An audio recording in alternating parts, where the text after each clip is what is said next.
पुराने जमाने में एक रियासत के कोने में एक गरीब लकड़हारा रहता था जिसका नाम यूसुफ था। यूसुफ बहुत मेहनती था, लेकिन इसकी गुर्बत का यह हाल था कि कभी कभी इसके घर 2 वक्त का खाना भी मुश्किल से बनता था। इसका एक ही उसूल था, चाहे भूखा सो जाऊं मगर हराम का एक लुकमा भी घर नहीं लाऊंगा। एक दिन यूसुफ जंगल में लकड़ियां काट रहा था कि इसे झाड़ियों के पीछे कोई चमकती हुई चीज नजर आई। करीब जाकर देखा तो उसकी आंखें हैरत से खिल गईं। वहां एक निहायत कीमती हीरों से जड़ा हुआ सोने का कंगन पड़ा था। यूसुफ ने पहले कभी इतना कीमती जेवर नहीं देखा था। इसके दिल में एक लम्हे के लिए ख्याल आया, अगर मैं इसे बेच दूं तो मेरी और मेरी आने वाली नस्लों की गुर्बत खत्म हो जाएगी। मुझे कभी सख्त धूप में लकड़ियां नहीं काटनी पड़ेंगी। वो कंगन लेकर घर पहुंचा मगर सारी रात इसे नींद न आई। एक तरफ इसकी भूख थी और दूसरी तरफ उसकी ईमानदारी। इसने सोचा, ये कंगन यकीनन किसी अमीर का होगा। अगर मैं इसे रख लूं तो मैं चूर के लाऊंगा। अगली सुबह इसने फैसला किया कि वो ये कंगन शहर के बादशाह के पास ले जाएगा, क्योंकि ये यकीनन किसी शहजादी या मलिका का हो सकता था। जब यूसुफ दरबार पहुंचा तो वहां अजीब अफरा-तफरी थी। बादशाह की बेटी शहजादी का कंगन गुम हो गया था और बादशाह ने ऐलान किया था कि जो कोई इसे ढूंढ कर लाएगा इसे 100 सोने की अशरफियां इनाम में दी जाएंगी। यूसुफ ने कंगन आगे बढ़ा दिया। बादशाह और शहजादी बहुत खुश हुए। बादशाह ने वजीर से कहा, इस लकड़हारे को 100 अशरफियां दे दी जाएं। लेकिन दरबार का वजीर निहायत लालची और मक्कार था। इसने सोचा, एक लकड़हारे के लिए 100 अशरफियां बहुत ज्यादा है, क्यों ना इसे किसी तरह महरूम कर दिया जाए। वजीर ने बादशाह के कान में कहा, जिले इलाही ये लकड़हारा यकीनन चूर है।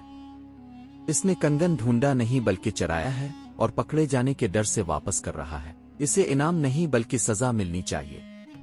बादशाह वजीर की बातों में आ गया और यूसुफ से सख्ती से पूछा, सच बताओ तुमने ये कंगन कहां से चराया। यूसुफ ने बहुत सफाई दी मगर किसी ने इसकी बात ना सुनी। बादशाह ने इनाम देने के बजाय इसे कैद खाने में डालने का हुक्म दे दिया। यूसुफ कैद खाने में बहुत रोया और अल्लाह से फरियाद की, अल्लाह मैंने ईमानदारी दिखाई मगर मुझे इसकी ये सजा मिली। जब यूसुफ ने शहजादी का कंगन लौटाया और मक्कार वजीर ने इसे चूर करार देकर कैद खाने में डाल दिया तो पूरे शहर में सन्नाटा छा गया। बेचारी माजूर बुढ़िया 2 दिन तक इसकी राह देखती रही कि यूसुफ कब आएगा और कब इसे रोटी देगा। यूसुफ गरीब जरूर था लेकिन इसका दिल बादशाहों से भी ज्यादा अमीर था। इसी के पड़ोस में एक बेसहारा और माजूर बुढ़िया रहती थी जिसका दुनिया में कोई नहीं था। यूसुफ दिन भर लकड़ियां काट कर जो थोड़ा बहुत कमाता, इसमें से पहले इस बुढ़िया के लिए खाना खरीदता और फिर अपने लिए कुछ लाता। कई बार ऐसा होता कि पैसे कम पड़ जाते तो यूसुफ खुद भूखा सो जाता मगर इस माई को खाना जरूर खिलाता। तीसरी रात बगदाद का बादशाह हमेशा की तरह भेस बदल कर रियाया का हाल जानने निकला। जब वो शहर के एक अंधेरे कोने से गुजरा तो इसे रोने की आवाज सुनाई दी। इसने देखा कि एक माजूर बुढ़िया दीवार से टेक लगाए सिसक रही है। बादशाह ने करीब जाकर पूछा, माई इस वक्त यहां क्यों बैठी हो? क्या तुम्हें किसी चीज की जरूरत है? बुढ़िया ने रोते हुए कहा, बेटा मेरा यूसुफ पता नहीं कहां चला गया। वो खुद भूखा रह लेता था मगर मुझे रोटी जरूर खिलाता था। 2 दिन से किसी ने मुझसे खाने का नहीं पूछा। लोग कहते हैं वो चूर है और इसे बादशाह ने कैद कर लिया है, मगर मेरा दिल कहता है कि जो इतना नर्म दिल हो वो कभी चूर नहीं हो सकता। ये सुनकर बादशाह कांप उठा। इसने पूछा, क्या तुम्हें यकीन है कि वो चूर नहीं है? बुढ़िया ने जवाब दिया, बेटा वो रोजाना चंद सके कमाता था मगर उन्हीं में से मेरी भूख का ख्याल रखता था। जिसने थोड़ी सी कमाई में भी इतनी ईमानदारी और सखावत दिखाई हो, वो चूर नहीं हो सकता। ये बात सुनकर बादशाह को फौरन अपनी गलती का एहसास हो गया। जब बादशाह को बुढ़िया की बातों से शक हुआ तो उसने फौरन दरबार लगाने का हुक्म दिया, मगर इस बार वो सिर्फ बातों पर यकीन करने के बजाय सबूत चाहता था। बादशाह ने हुक्म दिया, कल जिस जगह से कंगन मिला था वहां की मुकम्मल तफ्तीश की जाए। सिपाही फौरन जंगल की तरफ गए। वहां जाकर उन्होंने झाड़ियों के आसपास गौर से जायजा लिया तो उन्हें कुछ अजीब निशान मिले। जमीन पर कीमती जूतों के निशानात थे जो किसी अमीर शख्स के लगते थे, न कि एक गरीब लकड़हारे के। اور حیرت کی بات یہ تھی کہ وہ محل تک جا پہنچے۔ جب وزیر کو دربار میں بلایا گیا اور اس سے سوال کیا گیا تو وہ گھبرا گیا، اس کے چہرے کا رنگ اڑ گیا۔ بادشاہ نے سختی سے کہا، سچ سچ بتاؤ، یہ سب کیا ہے؟ پہلے تو وزیر نے انکار کیا، مگر جب سپاہیوں نے گواہی دی اور نشانات دکھائے گئے تو اس کے پاس کوئی راستہ نہ بچا۔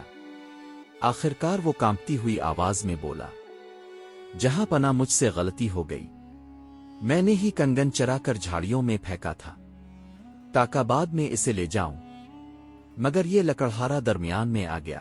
یہ سنتے ہی دربار میں سناٹا چھا گیا۔ بادشاہ کو اپنی غلطی پر شدید ندامت ہوئی۔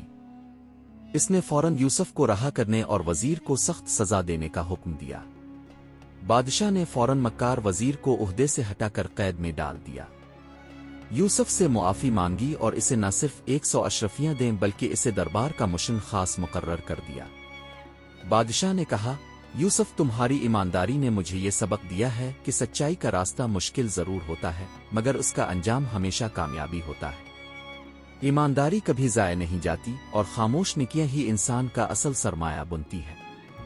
ہماری وہ نیکیاں جو ہم چھپا کر کرتے ہیں وہی مشکل وقت میں ہماری ڈھال بنتی ہے۔ اللہ کسی نہ کسی کو ہمارا مددگار بنا کر ضرور بھیجتا ہے۔ مشکل وقت میں بھی سچ کا دامن نہیں چھوڑنا چاہیے۔ اللہ صبر کرنے والوں کے ساتھ ہے اور انہیں ان کا حق ضرور دیتا ہے۔ جو دوسروں کے لیے گڑھا کھودتا ہے وہ خود اسی میں گرتا ہے۔ آپ کو ہماری ویڈیو اچھی لگے تو سبسکرائب کرنا مت بھولیں۔ اللہ نگہبان۔